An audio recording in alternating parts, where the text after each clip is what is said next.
എപ്പിസോഡിന്റെ തുടക്കത്തിൽ തന്നെ കാണുന്നത് ഒരു 3 വർഷം മുമ്പുള്ള കാര്യമാണ്.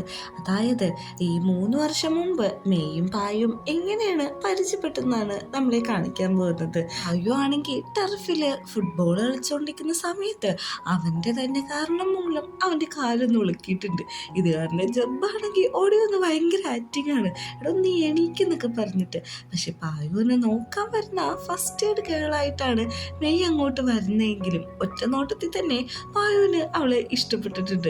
ക്രഷ് അടിച്ച് കഴിഞ്ഞ എന്താ ആ പരിപാടി തന്നെ, കോഴിത്തര ഇറക്കാണ്. ഇത് കാണുന്ന ജബ്ബാണെങ്കിൽ ഇവൻ ഈ കാലത്തൊന്നും നന്നാവില്ലെന്നുള്ള രീതിയിലാണ് നിൽക്കുന്നത്. അങ്ങനെ മെയ് അവനെ നോക്കിക്കൊണ്ടിരിക്കുമ്പോഴേക്കും ഫ്ലേട്ട് ചെയ്യുന്ന രീതിയിൽ പേര് ചോദിക്കുന്നുണ്ട്, പിന്നെ അഡ്രസ്സൊക്കെ ചോദിക്കുന്നുണ്ട്. അവളാണെങ്കിൽ അതിനെല്ലാം മറുപടി കൊടുക്കാണ്. അങ്ങനെ പ്രസന്റിൽ നിൽക്കുമ്പോഴേക്കും നമ്മുടെ പായുവാണെങ്കിൽ ആ ഗേളിനോട് നിന്റെ പേരെന്താന്ന് ചോദിക്കാണ്. എന്റെ പേര് സസ്തരി എന്നാണ്. ശരി, എന്നാൽ നാളെ കാണാന്ന് പറയുമ്പോഴേക്കും ഞാനെന്താ പൊട്ടനാന്ന് നിനക്ക് തോന്നുന്നുണ്ടോ? നീ എങ്ങോട്ടാണ് പോണത്? അങ്ങോട്ടൊക്കെ ഞാൻ വരുമെന്ന് പറയുമ്പോഴേക്കും ഞാനിപ്പോൾ ഒരു പാർട്ട് ടൈം ജോബിന് പോവാണ്, അത് കുഴപ്പമില്ല, ഞാനും അവിടെ ഒന്ന് ഇരുന്നോളാന്ന് പറയുന്നുണ്ടെങ്കിലും അവൾ സമ്മതിക്കുന്നില്ല. അവസാനം നമ്മുടെ പായുവിൻ്റെ വാശിക്ക് സസ്തകി സമ്മതിച്ചു കൊടുക്കാണ്. അങ്ങനെ ഇവർ ചെല്ലുന്നത് തായ്ലാൻഡ് റെസ്റ്റോറൻറ്റ് എന്ന് പറയുന്ന ഒരു റെസ്റ്റോറൻറ്റിട്ടാണ്. നീ എന്താ ഇവിടെ വർക്ക് ചെയ്യുന്നതെന്ന് വയ്ക്കുമ്പോഴേക്കും ഞാൻ കുറച്ചാൾ തായ്ലൻഡായിരുന്നു, എനിക്ക് മോശമല്ലാത്ത രീതിയിൽ തായ് അറിയാം, അതുകൊണ്ടാണ് ഞാനിവിടെ വർക്ക് ചെയ്യുന്നതെന്ന് പറഞ്ഞിട്ട് അവർ അകത്തേക്ക് കയറുന്നുണ്ട്. ഇവനെ കാണുമ്പോൾ തന്നെ അവിടുത്തെ മാനേജർ ചോദിക്കുന്നത് എന്താണ് സാർ നിങ്ങൾക്ക് കഴിക്കാൻ വേണ്ടതെന്നാണ്. അല്ല, ഇത് ഫുഡ് കഴിക്കാൻ വന്നതല്ല, എൻ്റെ ഫ്രണ്ടാണ്, ഞാൻ പാർട്ട് ടൈം ജോബ് കഴിയുന്നവരെ അവനിവിടെ ഉണ്ടാവും, അത് കഴിഞ്ഞ് ഒരുമിച്ച് പോകാനാണ് പ്ലാൻ എന്നും പറയുന്നുണ്ട്. അങ്ങനെ അവനോട് അവിടെ ഒരു സീറ്റ് പോയി ഇരുന്നിട്ട് എന്തെങ്കിലും ഓർഡർ ചെയ്യ്, ഞാൻ നിങ്ങൾക്ക് വേണ്ടിയിട്ട് എടുത്തുകൊണ്ട് വരാമെന്ന് പറയുന്നുണ്ട്. അവനാണെങ്കിൽ അവിടുത്തെ മെനു ഒക്കെ നോക്കുന്നുണ്ട്. ഇവിടുത്തെ മെനു കയ്യിലൊന്നുമല്ല കൊടുക്കുന്നത്, ബോർഡ് പോലെ ഒട്ടിച്ചു വെക്കുകയാണ് ചെയ്യുക. അത് നോക്കിയിട്ട് ഒരു ഡിഷിൻ്റെ പേര് പറയുന്നുണ്ട്. ഇവളാണെങ്കിൽ കളിയാക്കുന്ന രീതിയിൽ ഓക്കെ സാർ, അത് ഞാനിപ്പോൾ അത് എടുത്തോണ്ട് വരാമെന്നും പറയുന്നുണ്ട്. ഫുഡെടുക്കാൻ ചെല്ലുന്ന അവളോട് കൊളീഗ്സ് എല്ലാവരും പറയാണ്, ആ ചെക്കൻ നിന്റെ ആരാണ്? അത്ര ഹാൻഡ്സ് ആയിട്ടുള്ള ഒരാള് നിന്റെ അപ്പം എങ്ങനെ എത്തി എന്നൊക്കെ ചോദിക്കുമ്പോഴേക്കും ഹാൻഡ്സോ ഇവനോ എനിക്കെങ്ങനെ തോന്നുന്നുണ്ടല്ലോ, ഇവരെന്തായാലും മനസ്സിലാവുന്നുണ്ട് ഇവനെ പറ്റിയ ഇവരെല്ലാവരും പറഞ്ഞുകൊണ്ടിരിക്കുകയെന്ന്. അവളാണെങ്കിൽ ഒന്ന് നോക്കിയിട്ട് ഒന്ന് ചിരിച്ചും കൂടി കൊടുക്കുന്നുണ്ട്. അവനാണെങ്കിൽ അവരെ തന്നെ നോക്കിക്കൊണ്ടിരിക്കുകയാണ്. അങ്ങനെ അവൻ ഓർഡർ ചെയ്ത തായ്ലാൻഡ് ഫുഡും കാര്യങ്ങളെല്ലാം അങ്ങോട്ട് വന്നിട്ടുണ്ട്. അതെല്ലാം കഴിച്ചിട്ട് വയറ് നിറഞ്ഞാണ് അവനിരിക്കുന്നത്. അവനാണെങ്കിൽ അവിടെ നോക്കുമ്പോൾ ആ ഒരു ഹോട്ടലിലുള്ള ഒരു മിനി തായ്ലാൻഡ് പോലെ തന്നെയാണ്. അങ്ങനെ അവളെ നോക്കുമ്പോഴാണെങ്കിൽ അവളൊരു ചാറ്റിട്ട് നോക്കിയിട്ട് വിഷമിച്ചിരിക്കുകയാണ്. അവൾ അയക്കുന്ന മെസ്സേജിനൊന്നും റിപ്ലൈ ഇതുവരെയും കിട്ടിയിട്ടില്ല. അവനാണെങ്കിൽ വന്നിട്ട് പറയുന്നുണ്ട്, ഞാനൊന്ന് നടന്നിട്ട് വരാന്ന്, നീ എങ്ങോട്ട് വേണമെങ്കിലും പൊക്കോ, അത് കഴിച്ചതിൻ്റെ പൈസ വെച്ചിട്ട് പോകാനായിട്ട്. എന്തൊരു ക്രൂരതയാണല്ലോ ഇവളീ കാണിക്കുന്നത്. അങ്ങനെ അവൻ നടക്കാനായിട്ട് പുറത്തേക്ക് ഇറങ്ങുമ്പോഴാണ് പെട്ടെന്ന് തന്നെ അവിടെ മഴ പെയ്യുന്നത്. പെട്ടെന്ന് നമ്മുടെ ജബ്ബു അവനെ വിളിക്കുന്നുണ്ട്. ജബ്ബു ചോദിക്കുന്നുണ്ട് എന്തൊക്കെയാണ് നടന്നത്, അത് നീ കട്ട് ചെയ്ത് കളഞ്ഞോ എന്ന് ചോദിക്കുമ്പോഴേക്കും ഒന്നും ചെയ്യാൻ പറ്റിയില്ലടാ, എൻ്റെ കാല് നന്നായിട്ട് ഇഞ്ചറി ആയിട്ടുണ്ട്, അതുകൊണ്ട് ഇനി പോകാൻ പറ്റുമെന്ന് തോന്നുന്നില്ല എന്ന് പറയുമ്പോഴേക്കും എടാ നിനക്ക് എന്താ പറ്റിയത്? ഭയങ്കര കെയറിങ് ആയിട്ടാണ് ചേട്ടൻ ചോദിച്ചുകൊണ്ടിരിക്കുന്നത്. പക്ഷേ നിനക്ക് ഞാൻ അങ്ങോട്ട് വരണമെന്നുണ്ടെങ്കിൽ നീ എനിക്കൊരു ടിക്കറ്റ് ബുക്ക് ചെയ്തതാ, അല്ലെങ്കിൽ ഒരു കാര്യം ചെയ്താൽ മതി, നീ അവിടെ നിന്ന് വരുമ്പോൾ എന്തെങ്കിലും നീ എനിക്ക് വേണ്ടിയിട്ട് മേടിച്ചോണ്ട് വരണമെന്നൊക്കെ പറഞ്ഞുകൊണ്ടിരിക്കുകയാണ്. സമയത്ത് തന്നെയാണ് അവിടെ ഒരു ഫ്ലവർ ഷോപ്പ് ഓപ്പൺ ആയിരിക്കുന്നത് നമ്മുടെ പായു ശ്രദ്ധിക്കുന്നത്. ഈ ഫ്ലവേഴ്സിലെ പിങ്ക് ഫ്ലവർ കണ്ട അവൻ എന്തോ ഒരു പാസ്റ്റിലെ കാര്യം ചിന്തിക്കുന്നുണ്ട്. പായുവിൻ്റെ മെയ്യിൻ്റെ ഫസ്റ്റ് വാലന്റൈൻസ് ഡേക്ക് വേണ്ടിയിട്ട് അവൾക്ക് പിങ്ക് ഫ്ലവേഴ്സ് ഗിഫ്റ്റ് ചെയ്യണമെന്ന് അവൾ പറഞ്ഞിട്ടുണ്ട്. അത് ഞാൻ ഗിഫ്റ്റ് ചെയ്യാം, മറക്കില്ല എന്നും അവൻ അവൾക്കൊരു പ്രോമിസും കൊടുക്കുകയാണ്. അങ്ങനെ വാലന്റൈൻസ് ഡേൻ്റെ അന്നാകുമ്പോഴേക്കും അവളൊരു ചെറിയ കീപാഡ് പോലത്തെ ചെയിനാണ് കൊടുക്കുന്നത്. എൻ്റെ ഗിഫ്റ്റ് എവിടെയെന്ന് പറഞ്ഞിട്ട് ഭയങ്കര എക്സൈറ്റഡ് ആയിട്ട് കണ്ണടിച്ചിരിക്കുന്ന നമ്മുടെ മെയിൻ്റെ മുമ്പിട്ട് ഒരു ചോക്ലേറ്റ് ബോട്ട്സ് ആണ് വരുന്നത്. ഇത് കാണുന്ന അവൾ ഭയങ്കരമായിട്ട് അപ്സെറ്റ് ആവുന്നുണ്ട്. നീ എന്നോട് ഇതല്ലല്ലോ പ്രോമിസ് ചെയ്തത്, എനിക്ക് ഫ്ലവേഴ്സ് തരാമെന്നല്ലേ പറഞ്ഞെന്ന് വയ്ക്കുമ്പോഴേക്കും അവൻ ഉരുണ്ട് കളിക്കാണ്. പക്ഷെ ഇത് എൻ്റെ ആഗ്രഹത്തിന് മേടിച്ചതല്ലേ, നിനക്ക് ഇത് സ്യൂട്ടാവും, നീ ഫുഡ് കഴിക്കുമ്പോഴേക്കും എനിക്ക് ഹാപ്പിനെസ് കിട്ടും എന്നൊക്കെ പറഞ്ഞ് അവനത് സെറ്റാക്കുന്നുണ്ട്. പെട്ടെന്ന് തന്നെ മെയിൻ്റെ പ്രേതം അവൻ്റെ അടുത്തേക്ക് വന്ന പോലെ അവന് തോന്നിയിട്ട് ഫോൺ താഴെ വീഴുന്നുണ്ട്. ഇത് ശരിക്കും പ്രേതമാണോ അല്ലെങ്കിൽ ഒരു ഹലൂസിനേഷൻ ആണോ എന്ന് എനിക്ക് മനസ്സിലാവുന്നില്ല. അങ്ങനെ തിരിച്ച് ഹോട്ടലിൽ എത്തുമ്പോഴേക്ക് സസ്തകീനയാണെങ്കിൽ അവിടുത്തെ ഒരു കസ്റ്റമർ ഭയങ്കരമായിട്ട് ചീത്ത പറഞ്ഞുകൊണ്ടിരിക്കുകയാണ്. കാര്യം എന്താണെന്ന് നോക്കുന്ന അവന് മനസ്സിലാവുന്നുണ്ട് ഇയാൾക്ക് വേണ്ടത് തായിലൊരു ഫുഡാണ്, പക്ഷെ അത് പ്രോപ്പറായിട്ട് തസ്തക്കയുടെ ഹോട്ടലുകാർ പ്രൊവൈഡ് ചെയ്തില്ല. അതിൻ്റെ പേര് ചുറ്റിപ്പറ്റി നടക്കുന്ന ഒരു പ്രശ്നമാണ്. നമ്മുടെ പായും ആ ഫുഡ് നോക്കുന്നുണ്ട്. ആ ഫുഡാണെങ്കിൽ അവൻ ഓർഡർ ചെയ്ത കാറ്റഗറിയേ അല്ല. ഇത് കാണുന്ന അവനും നല്ല രീതിക്ക് ദേഷ്യം വരുന്നുണ്ട്. ഒരു പക്ഷേ അവിടെ ഇടിച്ചു പൊട്ടിക്കാനും ശ്രമിക്കുന്നുണ്ട്. ഇതും കൂടി കണ്ട തസ്തക്കി നല്ല രീതിക്ക് പേടിക്കുന്നുണ്ട്. പെട്ടെന്ന് തന്നെ നമ്മുടെ പായു അവളുടെ അടുത്തേക്ക് വന്നിട്ട് പറയുന്നുണ്ട്, ഇതിൻ്റെ റെസിപ്പി എനിക്കറിയാം, നീ നിന്റെ കുക്കിനോട് പറഞ്ഞാൽ മതി, ഞാൻ ഉണ്ടാക്കി തരാനുള്ള കാര്യങ്ങൾ പറഞ്ഞു തരാമെന്ന് പറയുന്നുണ്ട്. കുക്കിനോട് അവൾ ഈ കാര്യം പറഞ്ഞിട്ട് രണ്ടാമതേയും ആ ഫുഡ് ഉണ്ടാക്കി കൊണ്ടുവരുന്നുണ്ട്. ആ ഫുഡ് കണ്ടപ്പോഴാണ് ആ വന്ന കസ്റ്റമറിന് ഒന്ന് നോക്കിയത്. അയാൾ പായു നിൽക്കെ തന്നെ അത് ടേസ്റ്റ് ചെയ്ത് നോക്കുന്നുണ്ട്. ഒറ്റ പ്രാവശ്യം കഴിച്ചിട്ട് അയാളുടെ റിയാക്ഷൻ പെട്ടെന്ന് തന്നെ മാറുന്നുണ്ട്. പെട്ടെന്ന് തന്നെ അയാൾ ഭയങ്കരമായിട്ട് ശരിക്കാണ്, ഇതാണ് ആ ഫുഡ്, ഞാൻ ഇതിനെ പറ്റിയാണ് ഇത്ര നേരം പറഞ്ഞുകൊണ്ടിരുന്നത്, നല്ല ടേസ്റ്റ് ആണെന്നൊക്കെ പറഞ്ഞിട്ട് നമ്മുടെ പായുവിനെ അങ്ങോട്ട് പൊക്കി അങ്ങ് ഉയർത്താണ്.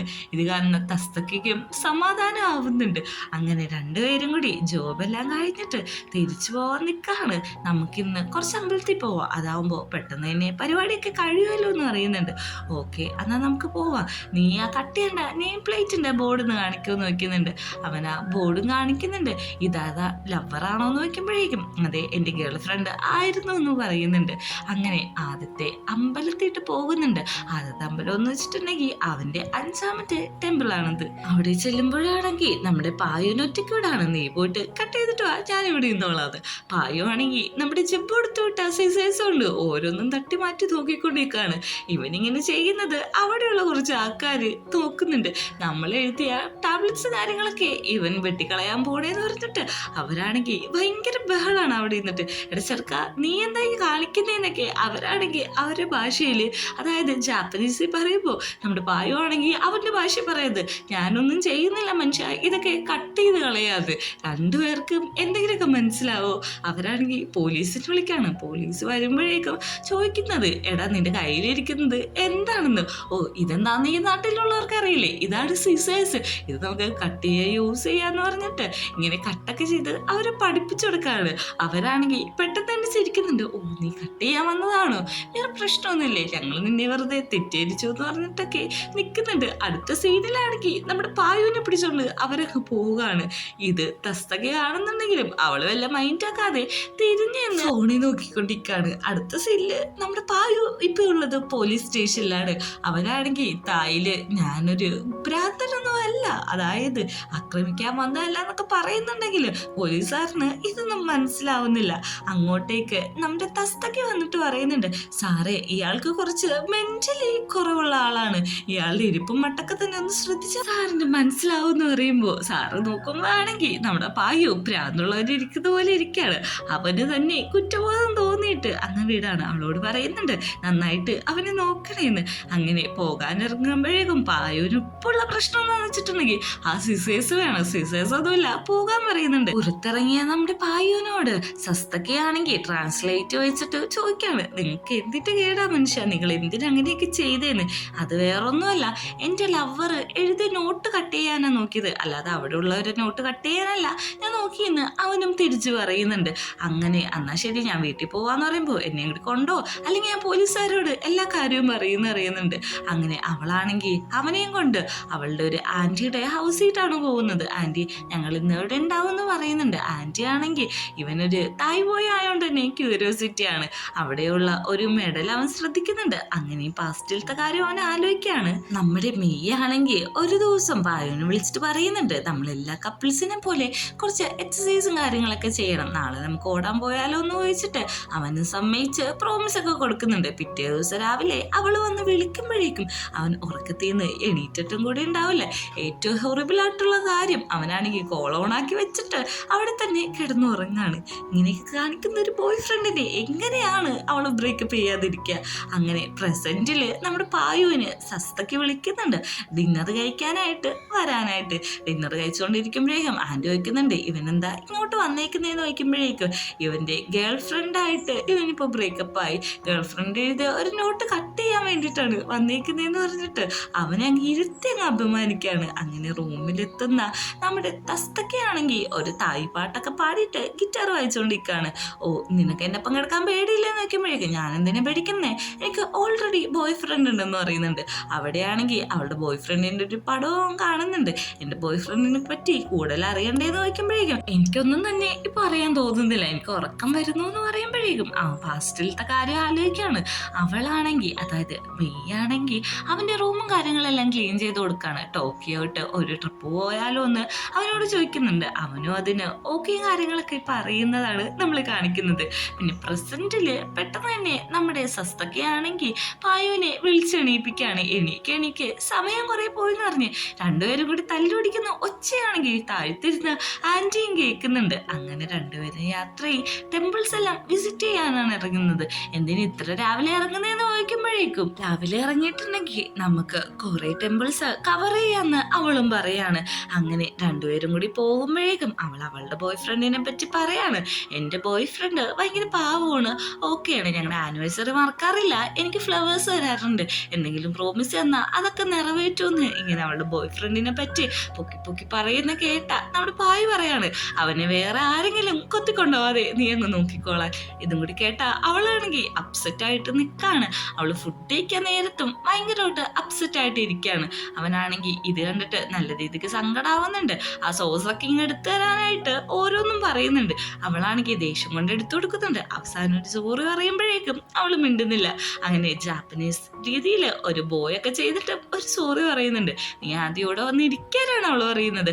അന്നാ നീ ഒരു കാര്യം ചെയ്യ്, ഇതിൽ നിന്ന് നിനക്ക് ഇഷ്ടപ്പെട്ട ഫുഡ് എടുത്തോ, നിനക്ക് ഇഷ്ടപ്പെടാത്ത ഫുഡ് നിന്റെ പ്ലേറ്റിൽ നിന്ന് എനിക്ക് തരാൻ പറയുന്നുണ്ട്. നീ എന്തിനാ ഇങ്ങനെ ചെയ്യുന്നതെന്ന് നോക്കുമ്പോഴേക്കും എനിക്കാണെങ്കിൽ ഫുഡാണ് മെയിൻ, ഫുഡ് കഴിച്ചിട്ടുണ്ടെങ്കിൽ അത്ര ഹാപ്പി ആവും, അതുകൊണ്ട് തന്നെ നീ അങ്ങനെ ചെയ്തോളാൻ പറയുന്നുണ്ട്. അവളാണെങ്കിൽ അതേപോലെ തന്നെ ചെയ്യുന്നുണ്ട്. ശരിക്കും അവിടെ പാവിനെ കാണാൻ എന്ത് ക്യൂട്ടാണല്ലേ. അങ്ങനെ അവൾ കുടിക്കാനായിട്ട് വെള്ളം എടുക്കാൻ പോകുമ്പോഴാണ് ഒരു ബാസ്കറ്റ് ബോൾ അങ്ങോട്ടേക്ക് വരുന്നത്. ഇത് കാണുന്ന അവൻ പണ്ടത്തെ കാര്യം ആലോചിക്കുന്നുണ്ട്. അതായത് ഇവര് ട്രിപ്പ് പോകാൻ പ്ലാൻ ചെയ്തിട്ടും നമ്മുടെ പാവിന് പോകാൻ പറ്റിയില്ല, കാരണം അവനൊരു മാച്ച് ഉണ്ടായിരുന്നു, അതുകൊണ്ട് വന്നില്ല എന്ന് പറയുന്നുണ്ട്. അവളാണെങ്കിൽ ഞാൻ ഓൾറെഡി എല്ലാം പേ ചെയ്തു പോയെന്ന് പറയുമ്പോൾ അടുത്ത പ്രാവശ്യം ഞാൻ പേ ചെയ്തോളാന്ന് പറയാണ് അവൻ. ഇവനെയൊക്കെ ബ്രേക്കപ്പ് ചെയ്തില്ലെങ്കിലാണ് അതിശയം വരാൻ പോകുന്നത്. അങ്ങനെ നമ്മുടെ തസ്തക്ക് ചാറ്റ് ചെയ്തുകൊണ്ടിരിക്കുന്നത് പാവി പോയി നോക്കുന്നുണ്ട്. ഇവളയച്ച മെസ്സേജിന് സീനുമില്ല, റിപ്ലൈ ഇല്ല. ഇത് കാണുന്ന അവളാണെങ്കിൽ താൻ എന്തീ കാണിക്കുന്നത്, മറ്റൊരാളുടെ ഫോണിൽ ഇങ്ങനെ നോക്കാൻ പോകുന്ന നോക്കിയപ്പോഴേക്കും അതിനെല്ലാം അത് ജാപ്പനീസിലല്ലേ എഴുതിയേക്കുന്നതെന്ന് ചോദിക്കും. അതാ ഞാൻ പറഞ്ഞത് നീ എൻ്റെ ഫോൺ ഒളിഞ്ഞു നോക്കിയെന്ന്. നമുക്ക് അടുത്ത ടെമ്പിളിലേക്ക് പോകാന്ന് പറയുമ്പോഴേക്ക് നമ്മുടെ സസ്തയ്ക്ക് പോകുന്നതും നമ്മുടെ പായ് പോകുന്നതും രണ്ട് സൈഡിട്ടാണ്. അവസാനം അവൾ പോകുന്ന വഴി അവൻ പോകുന്നുണ്ട്. അങ്ങനെ അടുത്ത ടെമ്പിളിലാണെങ്കിൽ കുറച്ചധികം തന്നെ കാർഡ്സും പ്ലാൻസ് ഒക്കെ ഉണ്ട്. ഇത് എങ്ങനെ കണ്ടുപിടിക്കുമെന്ന് ആലോചിച്ച് അവൻ നിൽക്കുമ്പോഴാണ് തസ്തക്ക് ഒരു പ്ലാൻസിലേക്ക് നോക്കിയിട്ട് അങ്ങനെ തന്നെ നിൽക്കുന്നത്. അവളാണെങ്കിൽ അത് വലിച്ചു പൊട്ടിക്കുന്നുണ്ട്. കരഞ്ഞുകൊണ്ടാണ് അവിടുന്ന് പോകുന്നത്. ഇവൻ പുറകെ പോയിട്ട് ഒത്തിരി വിളിക്കുന്നുണ്ടെങ്കിലും അവൾ നിൽക്കുന്നില്ല. ഇവൻ നോക്കുമ്പോഴേക്കും അവളാണെങ്കിൽ ഒരു പാലത്തിന്റെ പൊക്കത്ത് കയറി നിൽക്കുന്നുണ്ട്. ആ പ്ലാന്റില്, അതായത് ആ ബോട്ട് പ്ലാന്റില് എഴുതിയേക്കുന്നത് നമ്മൾ എന്നും ഒരേപോലെ ഒരുമിച്ച് ഉണ്ടാവൂന്നാണ്. ഇത് വായിച്ച് അവള് ദേഷ്യപ്പെട്ട് നീ പറഞ്ഞതെല്ലാം കള്ളത്തരമെന്ന് പറഞ്ഞിട്ട് അത് പുഴയിലേക്ക് എറിഞ്ഞു കളയുന്നുണ്ട്. അത് ഒഴുകി പോകുന്നതും കൂടി കാണിച്ചിട്ടാണ് സെക്കൻഡ് എപ്പിസോഡ് അവസാനിക്കുന്നത്.